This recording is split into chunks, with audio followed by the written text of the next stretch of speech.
I guess I was saved by the fact that I just never voiced my confusion. Up till now. Yeah, so like for 10 episodes, no one knows that I've been like trying to figure this shit out. Hey everybody, welcome back to the Stoneface Reactions. I'm Theta, this is Lessons, and we are here with another episode of Mobile Suit Gundam seed Destiny, working its way up to be the longest named Gundam possible. That's not even true. Technically, Mobile Suit Gundam, any of the other shows that have a full-on name, like Iron Blooded Orphans, it's just many words. The Witch from Mercury. More words. 8th MST. Well, I want to say that, and I haven't mentioned it before, but now that I think about it, and what we're going to get into this episode based on the next on that we saw last time, is that I'm also, I think my discomfort with the whole unit thing is how they made Kigali the action girl, like so passive now, right? Yeah, she's riddled with guilt and all that, and she has this position of power, but at the same time, it's like, why would even she allowed herself to this guy to just be all over her, like draped over her and touch her and all of that? It's like, listen, arranged marriage or not, I'm not going to put up with this. She was willing to try to kill Arthur when they met, right? She was an action girl, basically, and fought in the last battle and all that. And now she's like, I know I brought it up last time, so it's going to seem odd that I'm going to argue against you right now, but I think it fits still. Kigali is an action girl in an action setting. She's always been awkward in social and political things. You know how she shied away every time Arthur went for a hug, or didn't know how to respond conversationally when everyone was together, and awkwardly runs up and gives everyone a hug in front of entire crowds of people. So this isn't a combat scenario. I don't think she knows how to handle a social predator because she's awkward and doesn't know how to handle herself socially. Yeah. If this was like a battlefield and he was like coming at her with a knife, she'd kick his ass. But she doesn't see this as like the same thing, so she doesn't know how to handle it. So I think it follows through. She's still acting the same way that she did in the first season. It's like taking Rambo and putting him into a Senate hearing, right? It's like he might recognize that these people are attacking him with their words, but I don't think he understands how to handle it. Yeah. Still, yeah. It's a choice by the creator, I guess. Again, I don't think it's a choice. I think they're just following through. They chose in season 1 to make her a certain way, and now they're like, okay, now we take that character and let's put her in a different situation and see those character traits that we developed, how do they react in this new situation? Yeah, still uncomfortable with it, though. Of course you are. So, yeah, that's all I had to say about it, because I want to see how this plays out. And the implications, political implications for her and everyone else, right? Because, okay, maybe she does get rescued, as I said, or kidnapped, as you said, but still, the implications are, either way, it's going to be, they're going to be a host of unintended consequences, or intended consequences, depending who's playing the game better, or even exploitable consequences. I don't think it'll change the game that much, because, well, I mean, Orb is already siding with the Earth Alliance. Yeah. Or the Atlantic Federation. God damn it. So it doesn't change much from that angle. Well, it is said, I mean, one of the reasons that Yuna gives to have the marriage and be at the day of the signing of the treaty, because it's both things, they're celebrating the signing of the treaty and the wedding, is because there's a lot of people in Orb that are not in favor of that treaty, right? There's a lot of people on the fence, but not apparently a lot of people that have any power to do anything about it. And they're trying to sway them with this thing. But at the same time, also, Kira might be playing into Yuna's hands. Yeah. If Kigali is the prime representative of Orb, and then she gets kidnapped, then the authority would then have to go to the second in command to make decisions, which would be his father, Yuna's father. Right. So, assuming that they're both on the same page, which they seem to be. Well, I don't know. They say different things, but they are also together behind the scenes. It's hard to tell.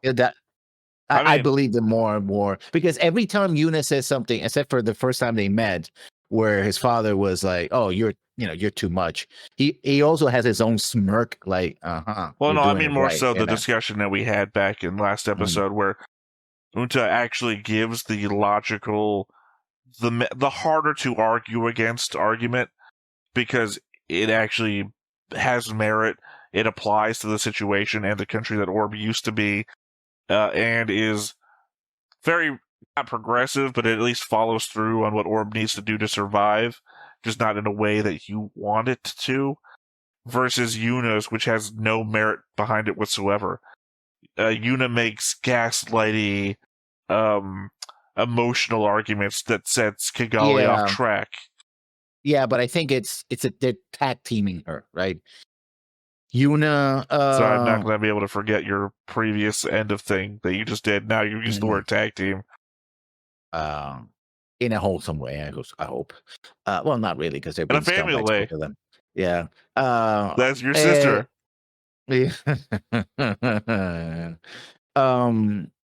that Yuna is the one that gets to be close to her and sort of whittle her down and break down her emotional state, and then here comes the father's like, oh yeah, by the way, boom, this is the way it has to be, right?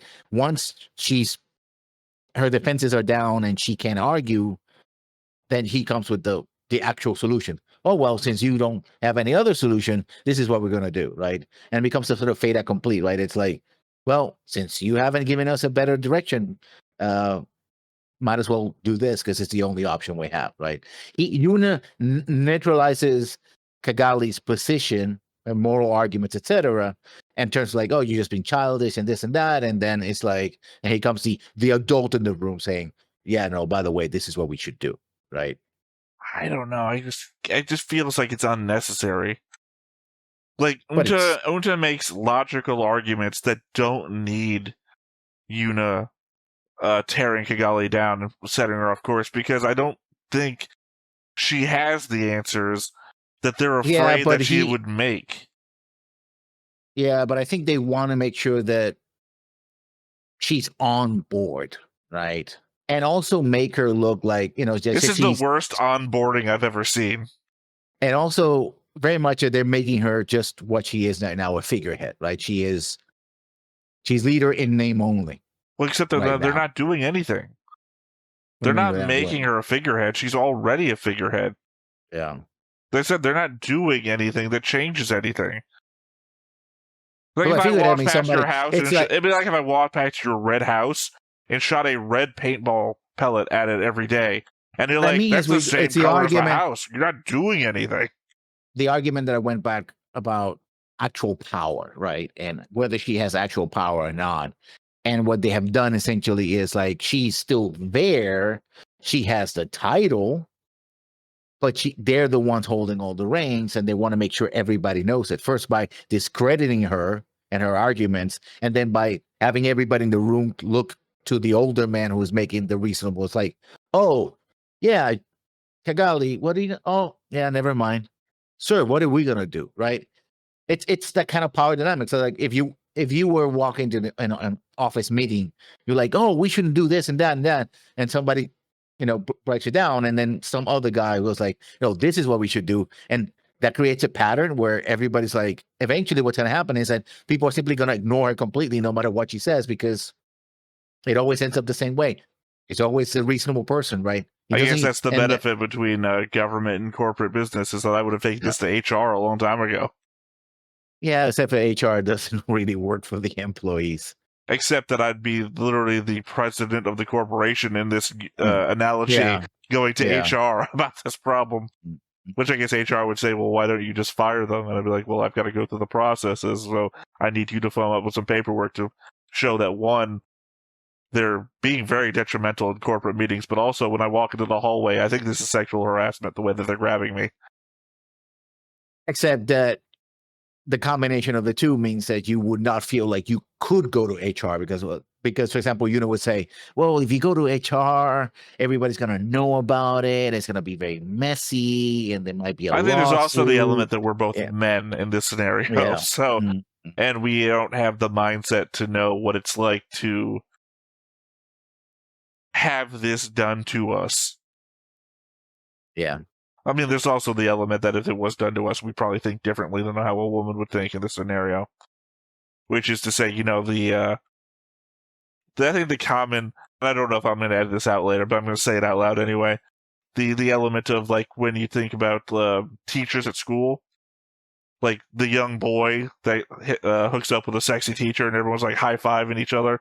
But then you think about a girl in the same situation, the adult man that's hooking up with a teenage girl at school or whatever, and it's like, there's just different ways of thinking about different things for both sides. So I don't think we're well equipped to figure out how Kigali actually feels or is thinking about things in this scenario, only due to the fact we're both men.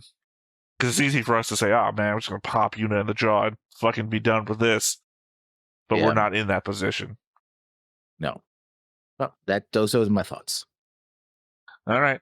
Well, I guess nothing left to do but then to get into it. But before we get started, make sure that you hit the like button, hit that subscribe button, comment down below to feed that algorithm. On top of all that, if you want to watch more shows like this, unfiltered, uncensored, and uncut, as well as some early access stuff, you can check it out over on the Patreon. It's just $5 a month, but hey, no pressure. There's zero pressure in order to do that. It's just a little bit of extra support, and it would be greatly appreciated.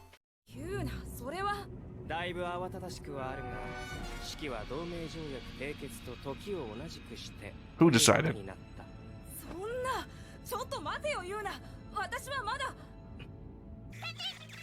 Oh, never mind. I was completely wrong.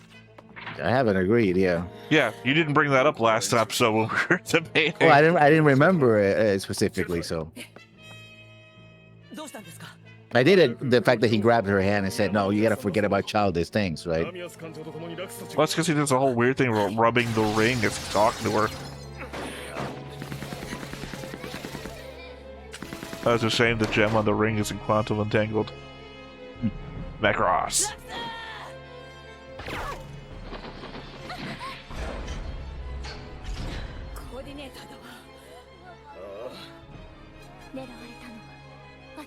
I don't know why Luca... Why would she even think of that? Why would you assume they're after you, especially when Kira's here, the Freedom is here? It's like... Remember, she essentially was the leader of the three-ship alliance. So? She was also an idol. She's also Siegel Klein's daughter. None of that matters to the fact that Kira, pilot of the Freedom... Also, remember Kira, Supreme Coordinator. But actually, who knows that? Does everybody know that? Who knows? Eileen Canaver probably does. I remember she sacrificed her position on the council for something. They still haven't told us. I'm pretty sure it's so that these people could have their names, but then... How did Durandal give that speech and not have to give up his position? See, that fucks me up too. Why did Eileen Canaver sacrifice something for these people? Where is she right now? Yeah. But then why did Durandal give that speech and then he didn't? He became the leader. By the way, killing yourself with a suicide bomb feels like a real Zawa faction thing to do. Yeah, but where did they deploy from? Because they're underwater unit, so there's a submarine or a nearby base. Oh, new Terra, I guess. New intro news music. So Dio and Ray. Now we already know they're a couple. Yeah. I could ship it. Oh, there you go. Stella and what's his name? And then back to the normal thing. Now it's more rock and roll. Not my kind. This is new rock. It feels new rock, right? Like, more rap rock kind of thing. Oh, sorry. All I heard was the beat.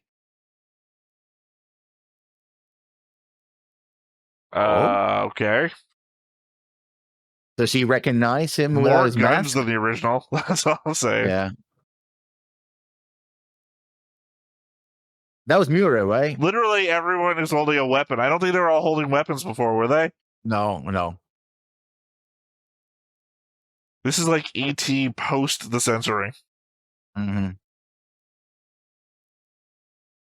Like giant Gundam, I guess? No, I don't think it's... Unless you're saying Durandal's also a giant, because sometimes he's big in the background. Yeah.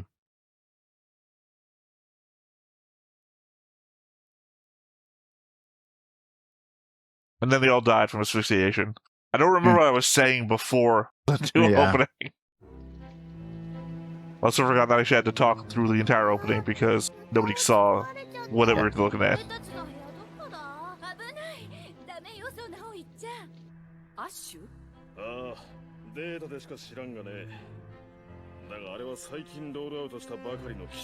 Okay, where are they getting them if they're brand new? I don't know. Zaft guy still had shit. Yeah, but they had older. I meant Patrick's faction still had shit. Yeah.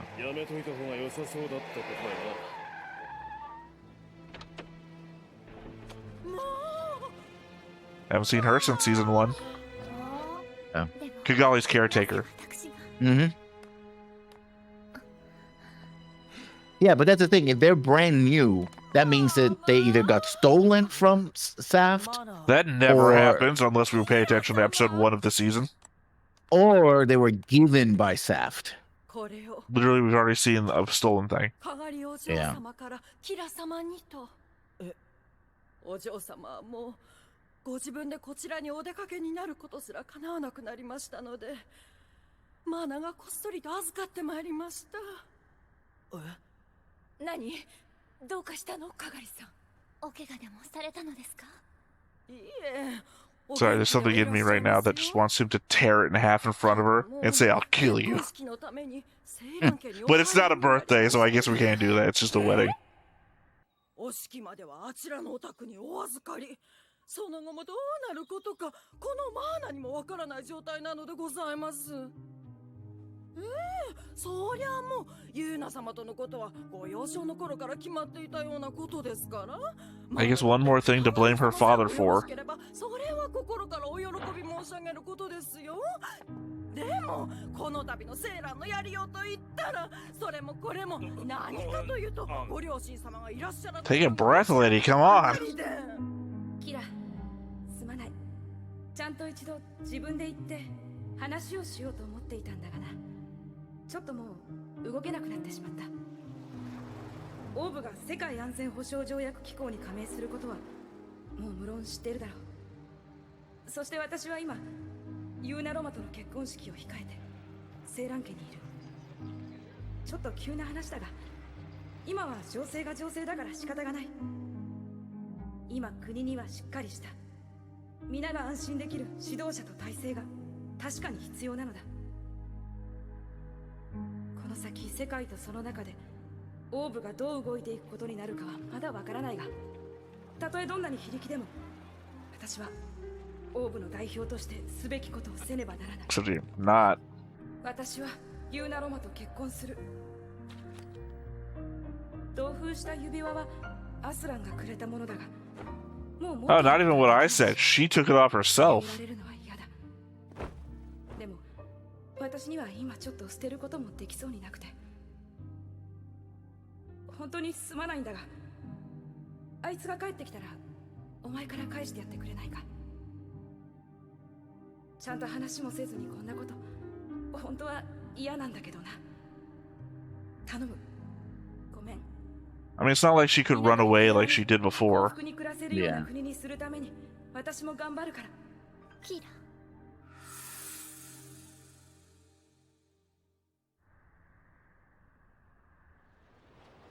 Oh, he's not taking this down. Sitting down. Well, of course not. I think he's going to kidnap her.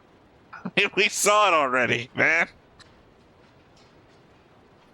At least more an element of me. What do you mean my boy gave you a ring? He doesn't think about her. He thinks about his last talk with Athrun.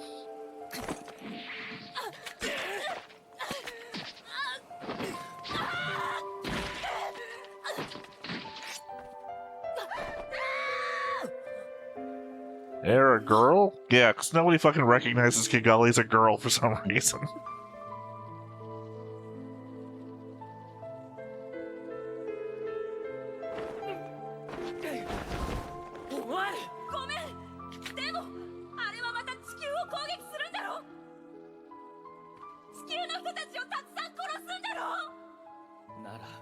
Again, I guess this is for the people who didn't watch Gundam Seed?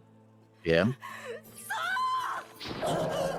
Throws gun, goes off. Even though one of the main tests of a gun before you sell it is to make sure that it doesn't go off when it hits the ground.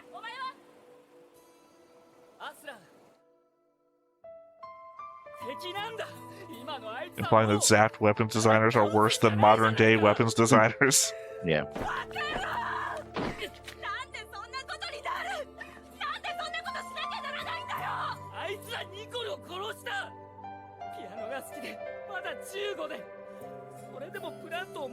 Pretty sure the grave says he's 16.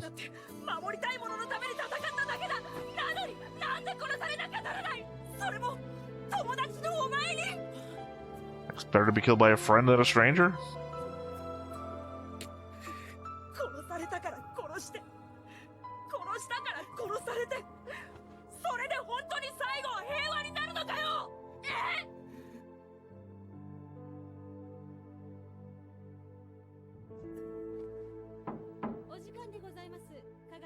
Not for nothing, but this is also a pretty gaudy-ass waiting outfit. Yeah. Well, there we go. Murdoch and guy from the bridge.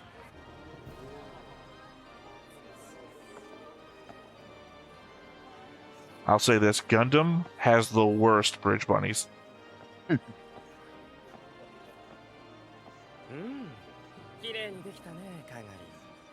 素敵だよ。でもちょっと髪が残念だな。今度は伸ばすといいよ。その方が僕は好き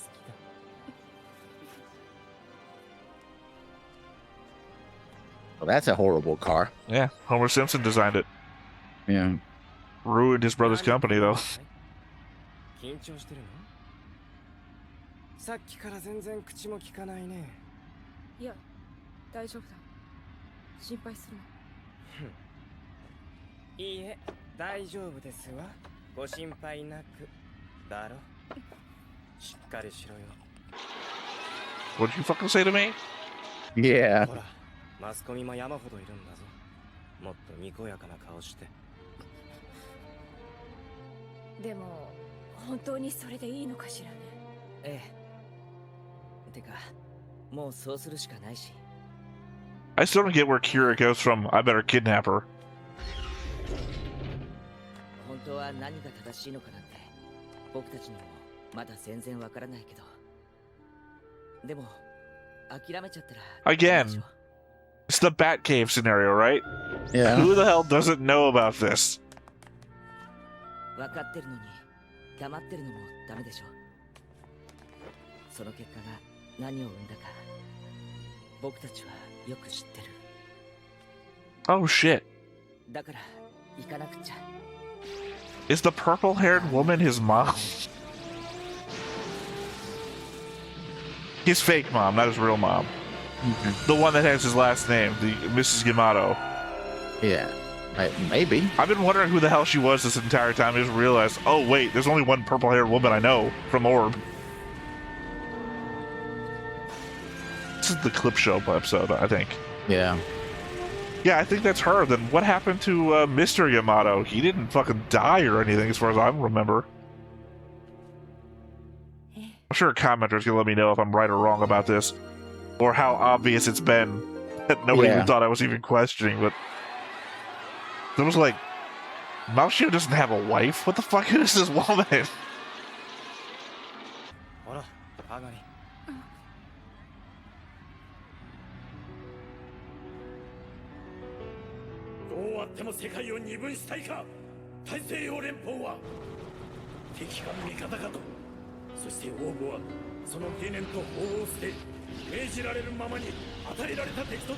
The only way I think I'm going to be happy about the way this would go is if she gives a speech at the top of the ziggurat she's apparently getting married on about what Orb should do and then gets kidnapped. 我々には我々の役目、お前にはお前の役目があるのだ。思いを継ぐ者なくば全て終わりぞ。なぜそれがわからん。何も分かってないような奴に分かったようなこと言わないでほしいね。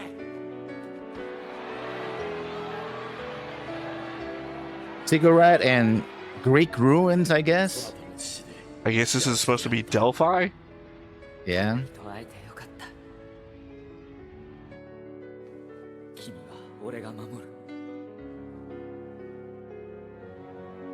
You know, we assumed he was flying off to the fight at the ocean. He would get there immediately or something.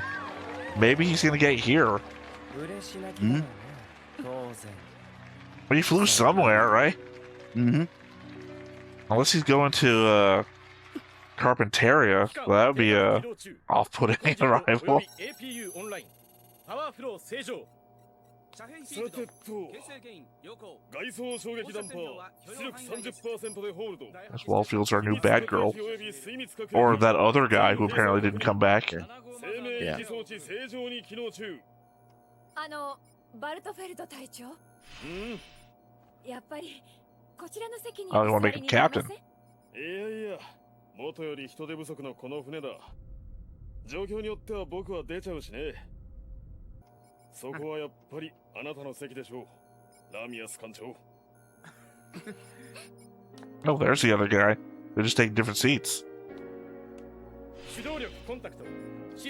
But no Frost, so Lacus has to take the Frost seat. Yeah, I was right. Yeah. Don't have to tell me, comment section. I figured it out just before. But where the fuck did Dad go? Hmm.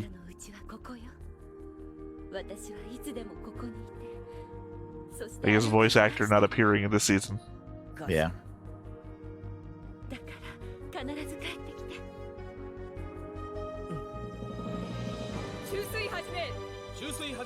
I guess I was saved by the fact that I just never voiced my confusion. Up till now. Yeah, so like for 10 episodes, no one knows that I've been like trying to figure this shit out.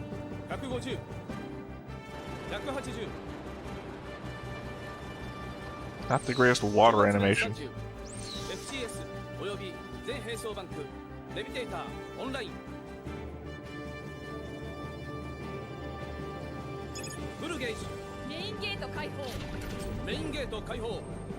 Oh, they're underwater completely. Yeah, they submerged. I guess it makes sense, yeah. Which means I guess that goes to the question of whether the Minerva can go underwater or not, right? Yeah. Also, kind of funny to think that the other guys that just assaulted them, if they had just like done a little bit more reconnaissance, could have found this.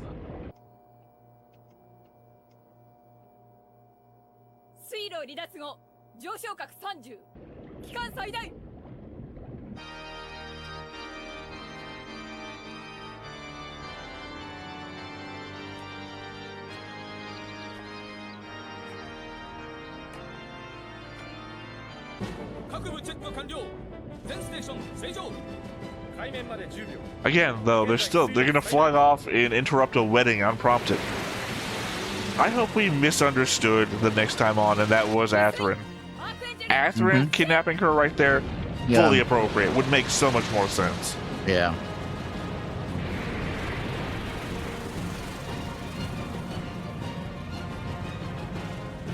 I should also preface this: kidnapping women, not great. Don't. Yeah. But it's in the vein of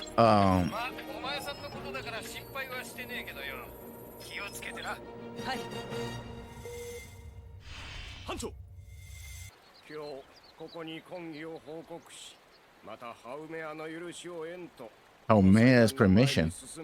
I guess that's the deity, I guess? I don't know if it's the same name as the stone had.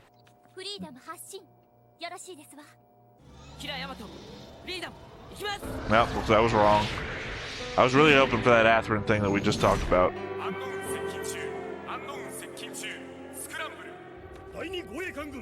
出航準備。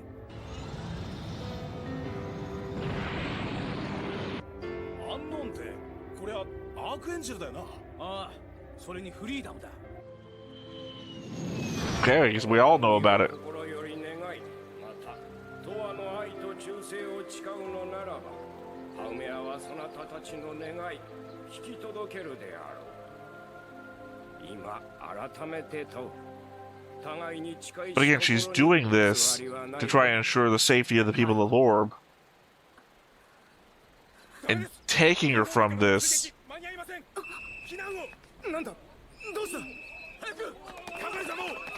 Taking her away from this only ensures the fact that they take over the government. Look at him as a coward, yeah. To be fair, what's he gonna do against a fucking mobile suit? Yeah, but he's like, oh, this is my wife. He cowers behind her, right?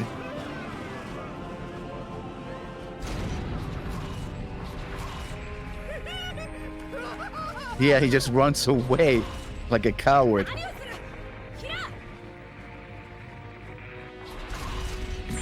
Literally against her will. Yeah.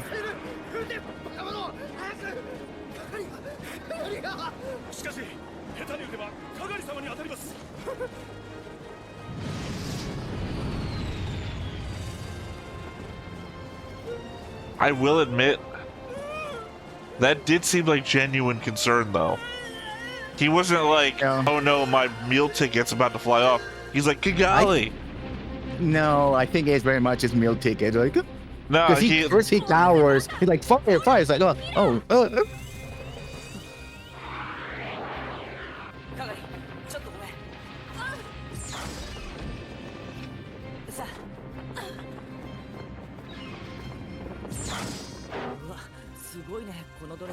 Not really. ちょっと黙ってて、捕まっててよ。こちらは大軍本部だ。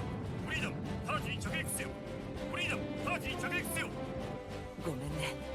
Alright, one other way this episode could save itself. Yeah. If Kira is flying off to an island where Athrun has already landed and is waiting for her, so she's already in a wedding dress, so she can marry Athrun. フリーダムは式場よりカガリ様を拉致し、大王は慎重を要する。ああ、カガリ様をフリーダムが内から待て。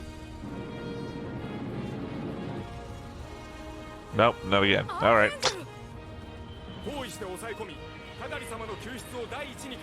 We do remember the ship can fly, right?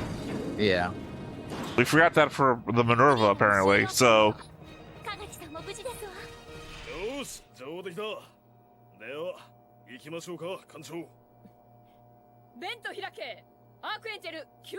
Or we'll just do the opposite of that. Yeah. アーケンジェル先行します。これでは逃げられます。攻撃を。 I mean, to be fair, 対応は慎重を要するんだろ。 in all of these situations, Oh, he's saluting. He's like, well, Godspeed. The captains are saluting. 逃げられただと。一体どういうことだ。護衛艦軍は何をしている。 頼むぞアークエンジェル。 well, I think it's not the captains in this. I mean, they are the captains, but it's all the older crew members, the people who remember.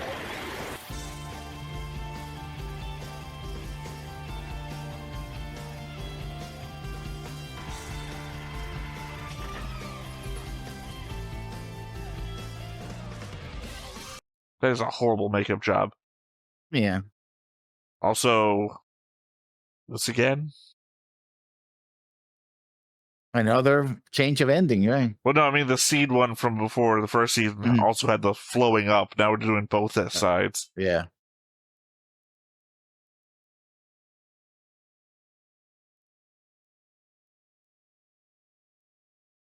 But yeah, I still have to talk over it. So, yeah, I mean, it's interesting who they're putting on each side because they put Neo on the same side as. Well, we're not paying attention to the same thing. I think it's whoever passes each other in the middle point. Oh, yeah. Because it's always their opposites that are passing them by. But I guess sometimes it doesn't equal out. Mm-hmm. Because like it was a mirror and green-haired guy passed each other. Yeah. Mm-hmm.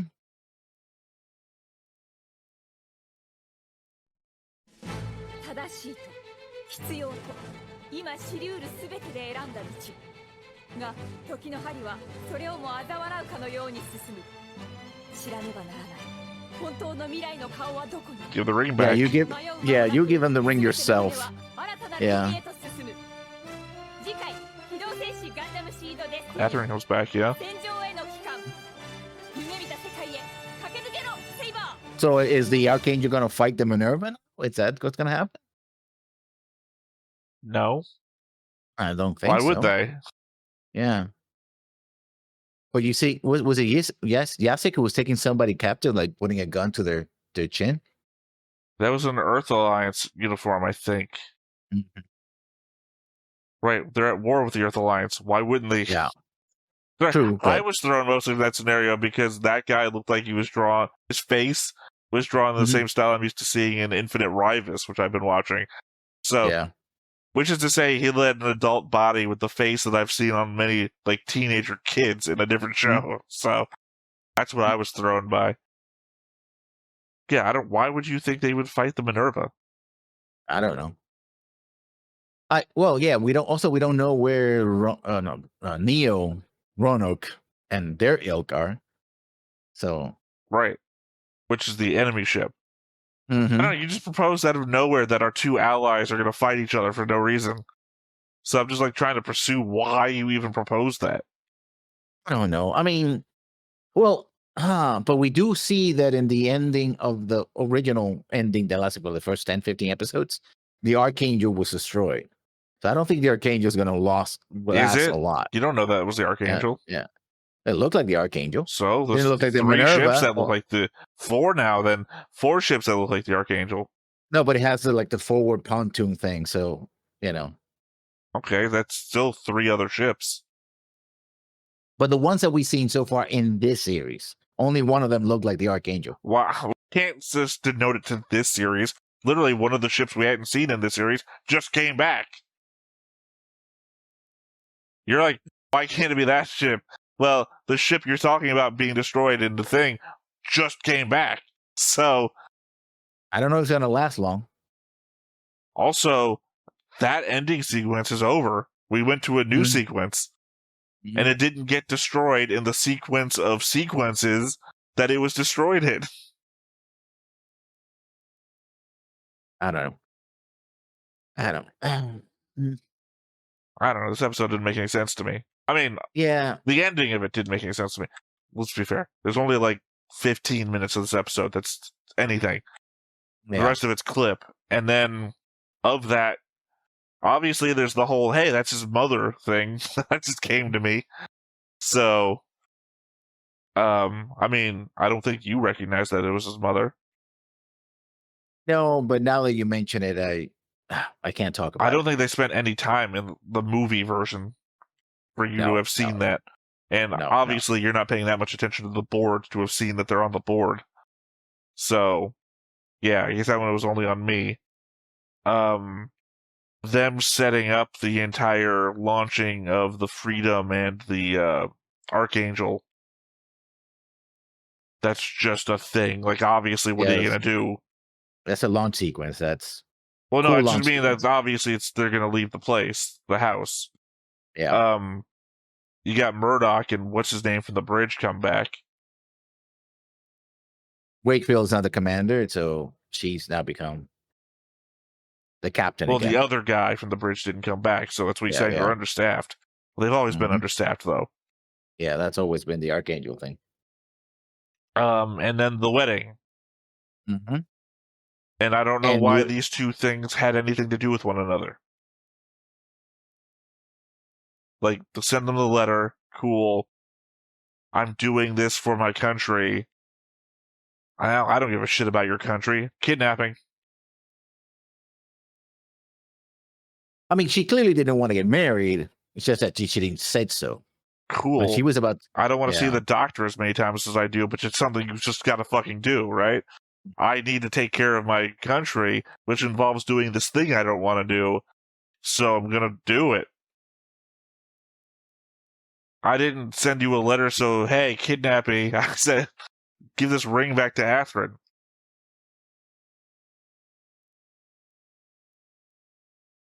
Oh, so he's affected things completely for the negative. Oh, I love the fact that Yuna was like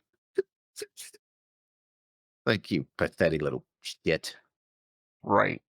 Sorry, there's just an element, even though I don't like Yuna, and maybe this is just my own combative personality coming to fold, this tells me that you wouldn't be that much better if a giant robot landed in front of you menacingly. I mean, or at least try to get her. It's like if a giant robot shows like, okay, come with me or something. Okay, I'm scared. We're scared. Let's run away or something. You know, you don't have to be like in the front of it. But it's like, oh, let's get out of here. It's like he literally goes behind her. Like, let's see here. Let's just put this into logic then. Odds are he knows that's the freedom, since apparently every fucking person in Orb knows that's the freedom. He knows Kira is Kigali's brother, probably. No, he says his brother. He actually, in the last episode, like, then your brother, he knows that whatever, he's his brother, which means he knows he's not going to hurt Kigali. Mm-hmm. Odds are, if he's making an appearance here, then he's out for something. I'm the only other person on the stage. So, logically, if he knows he's not going to hurt Kigali, and it's a giant fucking Gundam with Gundam-sized hands, the safest thing is probably hug Kigali, which he does. He doesn't make a stupid move there. It doesn't even seem like a cowardly move. No. It is cowardly. No, literally, it's like, okay, you want to hurt this thing. If you want to hurt me, I'm holding the thing you want to protect, then you're not going to hurt me. Which doesn't work because he doesn't even hold on to her. Like, the moment he steps in, he's like, Well, yeah, at the end of the day, it's still like 100 tons of hand coming down to crap. Yeah. But I'm just saying, logically, you understand where he's coming from. That he was a odds are this isn't a thing that's out here to come and hurt Kigali. I don't think he was thinking logically. I don't think they might be that mean the logic, but I don't think he was thinking logically. He was just acting on reaction. He saw these things like, oh my God, it's gonna kill me. Hey, Kigali, protect me. The same way that I mentioned that Shin went into seed mode off of anger, but then acted rationally the entire time. You can be afraid and logical at the same time. Yeah, but I don't think that he wasn't at any moment acting logically. I think you're influenced by your hatred of the character. Yeah, because he's a coward. I think you're not being logical right now. I think you're trying to inject logic where none were existent. That you can explain it away logically doesn't mean that it was there. I mean, that's true. But also, the fact that you don't want logic to be there doesn't mean that it isn't there, rather. So both of them can be equally valid. And if they're equally valid, then I'm right. No. Both of them can be equally true. Only one of them can be valid. But how do you describe the validity of the argument? Truth is a good way of measuring, isn't it? Truth is a social construct. I think that's going to be my new catchphrase, is that blank is a social construct is my new catchphrase. Yeah. I mean, everything's a social construct when you get down to it. Because if it's a true... It's a fictional work, so yeah, everything here is literally a social construct. No, I meant more so from the element that if it's only something you think of yourself, that's a self-truth. But once you get more people involved, that becomes a social construct. So everything is a social construct once it's two or more people. Yes. Like moral truths are a social construct. But no, like I said, only one thing is valid, and the show has to tell us what's valid. Would they have? Well, I think it's still interpretation, because it's just the interpretation of you and me. The same way that I said, when he said Kigali's name, he said it in such a way that I believed that he was fearful for Kigali's safety. And then you're like, no, he's a whimpering bitch. And it's like two different interpretations, and I think each of us just sees things differently. It's how he continues to react after this, and how Kigali responds to the fact that she was kidnapped. I won't deny that she was kidnapped, but it was like, wow, what a happy happenstance. And my twin brother kidnapped me and prevented this an unfortunate thing that was about to happen. Oh, thank you. I shouldn't thank you, but thank you anyway. She hasn't had the opportunity to consider what's happened to her post her yelling. Again, it's not what she wanted, and it's to the detriment of Orb, I feel like. Because now the only person that was trying to hold anyone back from doing stuff is no longer present in the government. Well, I mean, as per like 4 episodes back, right? Kigali was the only one holding back the signature to join with. Yeah, I forget what they call it. Starts with the W. World Trade. Not obviously not the right word. Defense or something like that. Yeah, like they formed their own acronym. Counter to zaft. Like they're not doing the whole Earth Alliance thing now. Yeah, I think it ended with an O, so I'm going to think organization. Yeah, but yeah, she was the only one holding anything back. So now without that, all the other guys that are just doing whatever Untha says, they're just going to go with it. The wedding was going to happen in the day that they signed the agreement. She even was made to live in their house and was being trained to be like, oh, right, no, but you this got to goes walk back like to this. our conversation about the will to do things, right? Yeah. Well, even if she was made to be subservient and out of sight and, all this other stuff, she was present, which gives her the ability, right? Even if she's not using it, even if she's being, told not to, or gaslit or manipulated, she still would have been there and the possibility existed. Because it's a moot point until she does something about it. She didn't do anything about it, so it's a moot point.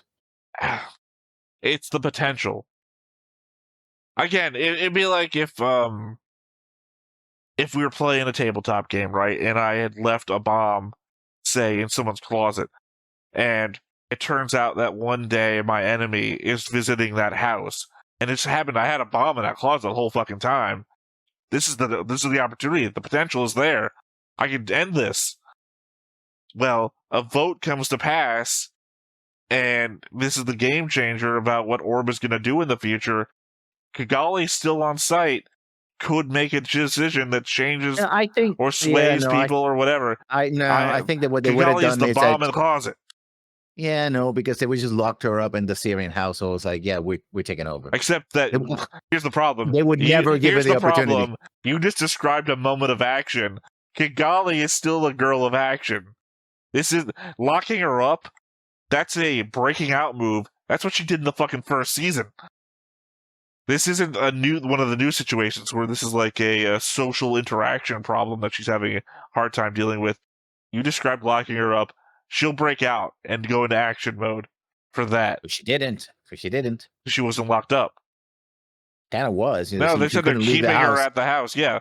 Somebody telling you she's not under armed guard. She's like, no, you can't leave the house. Again, this is more weird social interaction shit that she's not good with. You actually lock her in a fucking room and tell her she can't leave? Bitches run away across space and continents for that shit before. That's different. And we'll see. Once again, that's my final. Yeah, the whole yeah, or else what? Oh nope, we're stopping the show. We'll never see. That'll teach you.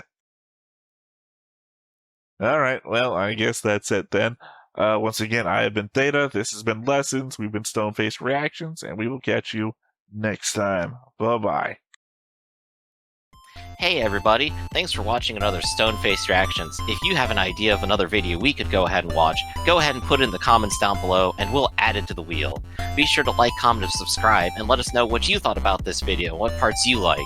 And until then, we'll see you next time. Is this too goofy?